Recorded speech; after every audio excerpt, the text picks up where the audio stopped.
veux que je te raconte l'histoire de la traversée de l'Atlantique à la rame? Ok, mais par contre, moi, je ne raconte mes histoires qu'aux enfants qui se lavent les dents. Donc attrape ta brosse à dents, ton dentifrice, à deux rotes, jusqu'à ce que l'histoire soit terminée. 3, 2, 1, 0. Je voudrais te poser une question. Est-ce que tu as déjà rêvé de devenir un grand aventurier ou une grande aventurière et de réaliser des exploits? Par exemple, de traverser la France à pied, ou de relier toutes les capitales européennes à vélo, ou de parcourir le pôle Nord chaussé de ski. Ce serait de sacrées aventures, un peu dangereuses quand même.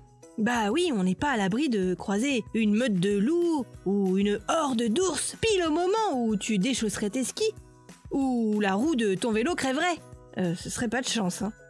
Bon, si tu préfères attendre et grandir un peu avant d'accomplir ce genre d'exploit, pas de souci.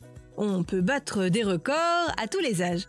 La preuve avec ce monsieur de 75 ans qui a traversé l'océan Atlantique en tonneau. Oui, dans un tonneau. Un peu plus gros qu'un tonneau classique, à peu près la taille d'une voiture, et un peu aménagé quand même avec une toute petite couchette, un tout petit réchaud pour se faire à manger, et un tout petit évier pour faire la vaisselle, un hublot et des panneaux solaires, mais un tonneau quand même.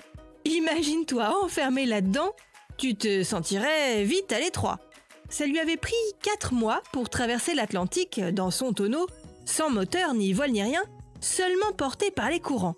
Ce papy veut retenter l'aventure, mais cette fois avec une légère différence. Tu veux savoir dans quelle odyssée il va se lancer ? Je vais te raconter ça dans un instant. Mais avant, j'ai une devinette pour toi. À ton avis, comment cet aventurier faisait pour se laver les dents dans son tonneau ? Eh bien, tout simplement, avec son petit évier qui pompait d'eau de mer. Il se rinçait donc la bouche à l'eau salée. Ouah ! Mais bon, pas le choix, hein. Dans ce genre de situation, l'eau douce est précieuse et économisée, réservée uniquement pour être bue. Pour en revenir à sa nouvelle aventure, cette fois-ci, il va de nouveau traverser l'Atlantique, mais à la rame. Il ne sera plus dans un tonneau, mais dans un petit bateau, genre une grosse barque hermétique qui le gardera à l'abri des vagues par gros temps. Le voyage promet d'être drôlement physique. Il va devoir ramer du début jusqu'à la fin et traverser un océan entier, du Portugal aux Antilles, rien qu'à la force de ses bras. Balèze le papy. Il passera donc Noël, le Nouvel An, et son anniversaire dans son bateau, tout seul, au milieu des poissons et de l'océan. Heureusement, le bateau est un tout petit peu plus grand et un tout petit peu plus confortable que sa précédente embarcation.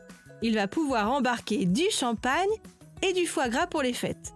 Ça promet un 31 décembre qu'il n'oubliera jamais.